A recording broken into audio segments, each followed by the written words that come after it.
દરેક દિવ્ય હરિભક્તોને જય સ્વામી નારાયણ. કોઈક વ્યક્તિને તાવ આવ્યો હોય તો તે દવાખાને ટ્રીટમેન્ટ માટે જશે તો તેને તાવની ટીકડી આપશે. કોઈક વ્યક્તિને બહુ પેટમાં દુખે છે તો પેટમાં દુખાવો ન થાય એની દવા આપશે. કોઈક વ્યક્તિના કણો ઘટી ગયા છે તો તેને તેવી દવા આપવામાં આવશે, અથવા તો રિકવર નહીં થાય તો તેને બાટલો પણ ચઢાવવામાં આવશે. છેલ્લે સાર શું છે કે કોઈ પણ વ્યક્તિને જે તે રોગ થાય તેનું અલગ અલગ નિદાન કરવામાં આવશે, તો જ એ રોગ મટશે અને તો જ એ ટ્રીટમેન્ટ સાચી થશે. પરંતુ આજે આપણે સબ દર્દો કી એક દવા, તમને ગમે તે દર્દ હોય, સાંસારિક પ્રશ્નો હોય એટલે કે કૌટુંબિક પ્રશ્નો, કે પછી વ્યવહારિક પ્રશ્નો, કે સામાજિક પ્રશ્નો, કે આધ્યાત્મિક પ્રશ્નો, અરે કોઈ પણ ધંધાકીય ક્ષેત્રમાં પ્રશ્ન પણ ભલે હોય, પરંતુ સબ દર્દો કી દવા આપણને પરમ પૂજ્ય પ્રમુખ સ્વામી મહારાજે આપણને કીધી છે. ને આ સબ દર્દો કી દવા એટલે શું કઈ તો ઘર સભા. સન 1977 અંદર પ્રમુખ સ્વામી મહારાજ જ્યારે મુંબઈની અંદર વિરાજમાન હતા, હવે ઉતારાની અંદર પત્ર લેખન કરતા હતા, એમાં એક પછી એક પત્ર સ્વામીશ્રી હાથમાં લે અને લખતા જાય જવાબો, અને થપ્પી આખા પત્રની. એટલે એક હરિભક્ત પણ ત્યાં બેઠા હતા અને પત્રોની થપ્પી જોઈને પ્રમુખ સ્વામી મહારાજને એક પ્રશ્ન પૂછે છે કે સ્વામી, આ બધા પત્રોની અંદર શું આવે છે? ત્યારે સ્વામીશ્રીએ કીધેલું કે દુઃખની વાતો, નોકરી ધંધાના પ્રશ્નો, પરિવારના પ્રશ્નો, કોર્ટ કચેરીના પ્રશ્નો, રોગના પ્રશ્નો, આવા બધા પ્રકારના પ્રશ્નો આ પત્રોની અંદર આવે છે. હવે જો પ્રમુખ સ્વામી મહારાજે 95 વર્ષ સુધી તેઓ પૃથ્વી લોક ઉપર રહ્યા, આમ તો મહંત સ્વામી મહારાજમાં સાક્ષાત તેઓ વિરાજમાન છે અને આપણને એ અક્ષરનું એક સુખ આપે છે. સત્પુરુષ ક્યારેય પૃથ્વી ઉપરથી જતા નથી, આપણો આ સિદ્ધાંતની વાત છે. પરંતુ જ્યારે દેહ એમને જ્યારે વિલોપન કર્યું ત્યારે 95 વર્ષ સુધીની અંદર તેમને 7.5 લાખ પત્રો લખ્યા છે અને દરેક હરિભક્તોના પ્રશ્નોના સમાધાન કરેલા છે. તો આ પ્રકારના પ્રશ્નોની વાત કરી સ્વામીશ્રી હરિભક્તને. હરિભક્તે ફરી વખત પ્રશ્ન પૂછ્યો કે સ્વામી, કોઈ એવો ઉપાય ખરો કે કોઈ પણ પ્રકારના પ્રશ્નો રહે જ નહીં? ત્યારે સ્વામીશ્રીએ ઊંડો શ્વાસ લીધો, પેન અને પેડ રહીને એ સાઈડમાં મૂકી દીધું અને ચશ્મા ઉતારી દીધા અને પછી હરિભક્તને કીધું કે જુઓ, ઉપાય તો છે. ઉપાય કયો છે કે ઘરના બધા સભ્યો ભેગા થઈને રોજ રાત્રે ઘર સભા કરે તો કોઈ પણ પ્રકારના દુઃખ રહે નહીં. આમ જો પ્રમુખ સ્વામી મહારાજે 1977 અંદર જ તે બધા દર્દોની એક દવા ઘર સભા બતાવી હતી. તો આ ઘર સભા આપણા ઘરની અંદર થાય છે કે નથી થતી? શું આપણે પ્રમુખ સ્વામી મહારાજ સત્પુરુષના વાક્યોની અંદર આપણને વિશ્વાસ છે?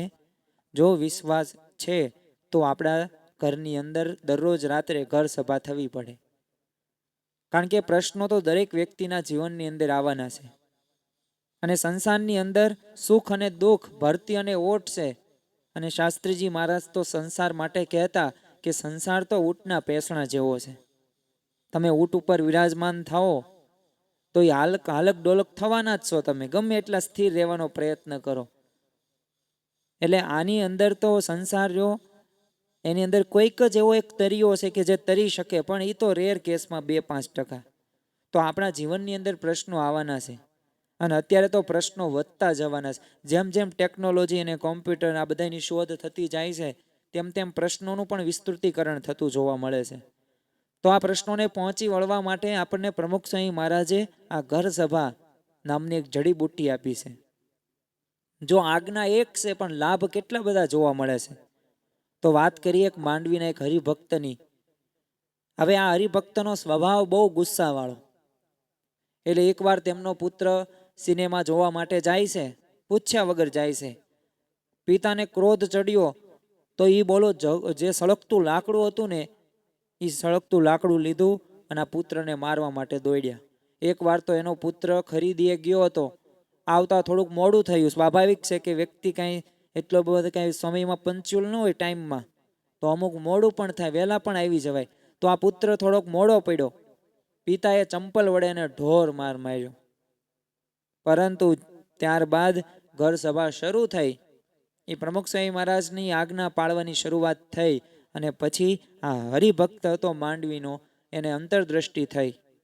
અને ત્યારબાદ આ સ્વભાવ, એક ક્રોધ નામનો સ્વભાવ એને આટલો બધો પીડતો હતો, એ ગુસ્સો એનો શાંત પડી ગયો. પ્રસંગ એક વખત ફરી વખત એવો બને છે કે એકવાર પુત્રના નવા જ સ્કૂટરને અકસ્માત થયો. હવે પુત્રને એમ કે આજે તો આવી બન્યું, પણ પિતા તરત બોલ્યા, તેના પુત્રને કીધું કે જેવી મહારાજની ઈચ્છા. તો આ સમજણ ક્યાંથી આવી? આ સમજણ આવી ઘર સભાથી. એ ઘર સભામાં બધા સભ્યો ભેગા થતા હતા અને ત્યાં શાસ્ત્રોનું પઠન થતું હતું. આ શાસ્ત્રોના પઠનના વાક્યો અને શબ્દોની અસર એના જીવનની અંદર થઈ. જો ઘર સભાથી વ્યક્તિગત સ્વભાવ રહ્યા ને એ પણ ટળે છે. સ્વભાવો એમનામ ટળતા નથી. ગુણાતીતાનંદ સ્વામી તો આ સ્વભાવ વિશે કહે કે આ એક એક સ્વભાવ રહ્યા ને, કામ, ક્રોધ, લોભ, એ ગિરનારના ડુંગરો જેવા છે. એ સ્વભાવ એમનામ તૂટે કે નાશ થતો નથી.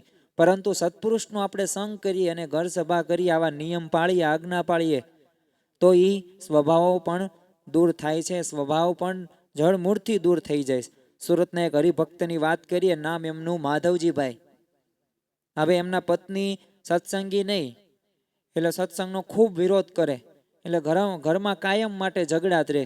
આ રવિ સભા ભરવા જાય તો પત્ની સાથે આવે નહીં, નિયમ ધર્મ પૂજા કરે તો ગમે નહીં, બહાર ખાવા પીવા જવાનું થાય ત્યારે આ લસણ ડુંગળી ખાય નહીં. એટલે અઠવાડિયા સુધી તો અબોલાત રહે. પરંતુ ત્યાર પછી ઘર સભા જ્યારથી શરૂ તેમને કરી, શરૂઆતમાં તો એની પત્ની તો સત્સંગી નહીં એટલે ઘર સભામાં બેસે નહીં. ધીરે ધીરે પછી તો તેઓ દૂર ઓસરીમાં બેસતા. પછી સમય વીતતો એવો ગયો કે નજીક આવીને બેઠા. અને અમુક મહિના પછી રિઝલ્ટ પણ આવ્યું કે ઘર સભામાં એ બેઠા પણ, સાંભળતા પણ ખરું, અને ત્યારબાદ બધા પ્રકારના પ્રશ્નો એ દૂર પણ થઈ ગયા. તો જો આ ઘર સભાથી આ સ્વભાવો ટળે છે. ઘર સભાથી આ કુટુંબના ઝઘડા પણ બંધ થાય છે. વડોદરાના મોહિતભાઈની આપણે વાત કરીએ તો ઘરમાં બીજી રીતે સુખ પણ એક વાતનું દુઃખ. અને આ પ્રશ્ન કાયમ માટે દરેક ઘરની અંદર રહે જ છે. 80% ઘરની અંદર આ પ્રશ્ન હોય છે, સાસુ વહુના પ્રશ્નો, જે કોઈ દિવસ પૂરા જ નથી થતા. સાસુ એમ જ માને છે, આમ તો છે ને બિઝનેસ એડમિનિસ્ટ્રેશન સંચાલનની અંદર એક છે ને વિરોધાભાસ આવે, માનસિક વિરોધાભાસ આવે માલિકો અને કર્મચારીઓ પ્રત્યે. આ માનસિક વિરોધાભાસ કેવો? માલિકોને કાયમ માટે એવું જ લાગે કે કર્મચારીઓને હું વેતન દઉં છું ને એ પ્રમાણે કામ જ નથી કરતા. અને કર્મચારીઓને એમ લાગે કે હું કંપનીનો આટલો બધો વફાદારી કર્મચારી છું, કામ કરું છું, તોય માલિકો મને એટલો પગાર દેતા જ નથી, મને સાચવતા જ નથી. એટલે કાયમ માટે છે ને માનસિક વિરોધાભાસ માલિકો અને કર્મચારીઓ પ્રત્યે રહેશે. એવી જ રીતે છે ને દરેક ઘરની અંદર છે ને કે માનસિક વિરોધાભાસ થાય છે. સાસુને એમ લાગે છે કે હું આટલું બધું વહુને સાચવું છું, આટલું બધું મેં મુક્ત કરી દીધી, છતાં પણ વહુ હું કહું એમ કરતી નથી, અથવા મારું આજ્ઞાનું પાલન નથી કરતી. અને વહુને એવું લાગે છે કે મારું સાસુમાં આમ જ છે, બીજાના કહેવા.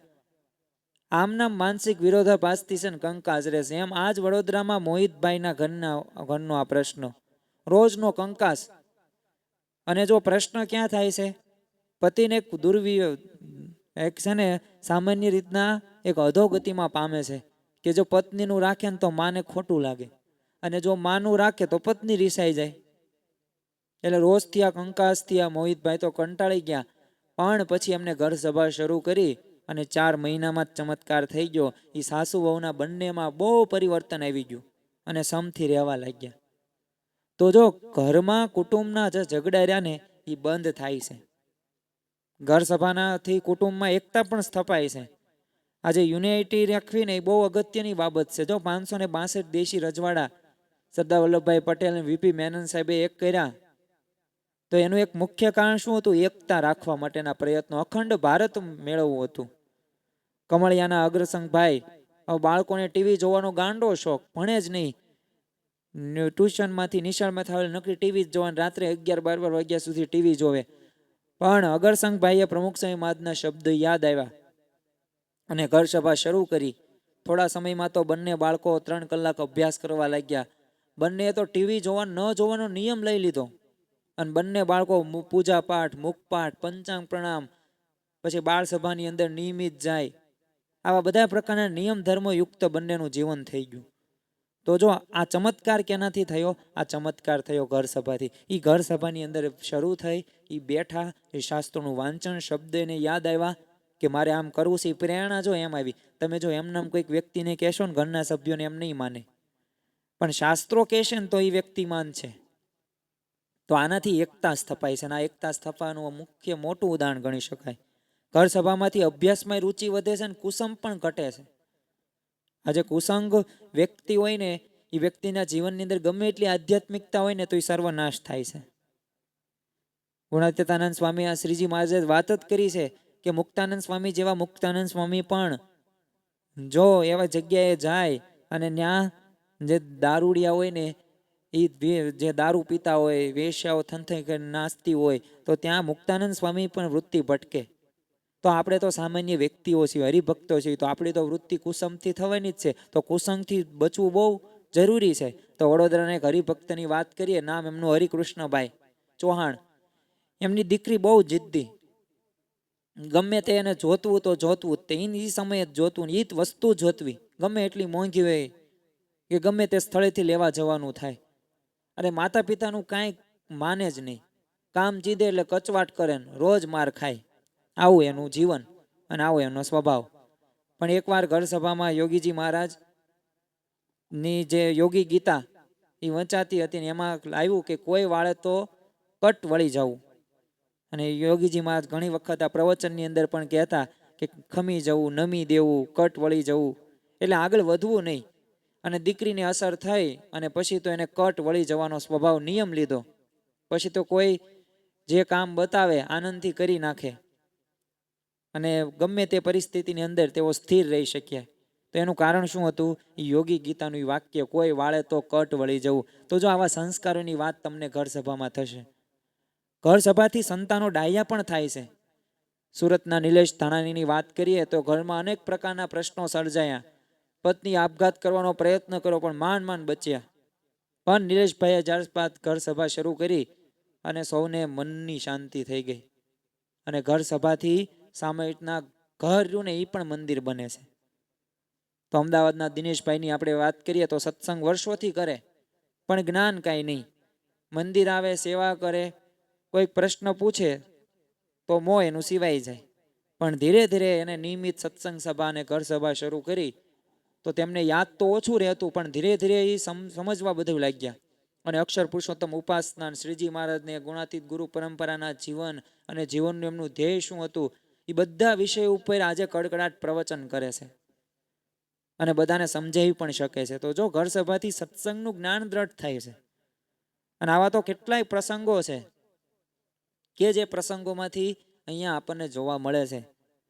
અને પ્રમુખ સ્વામીમાં તો ઘર સભા સંદર્ભે કહેતા કે પહેલાના જમાનાની અંદર, અને આ પણ વિચાર એક કરવાનો છે કે દાદા દાદી રામાયણ મહાભારતની વાતો કરતા, પ્રસંગો કહેતા અને સંસ્કારો આપીને એવી વાર્તા કહેતા.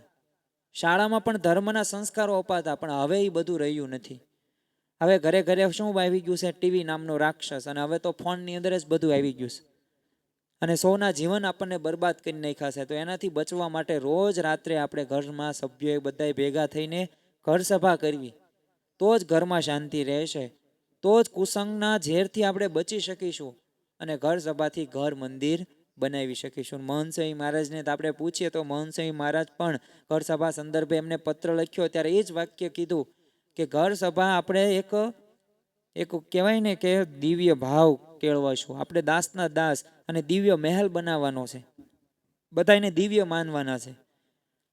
તો જો ઘર સભા અને બાળ યુવા સત્સંગ સભાની અંદર પ્રમુખ સ્વામીવાદની આજ્ઞા છે, તો તેનાથી સ્વામીશ્રી ખૂબ રાજી થાય છે.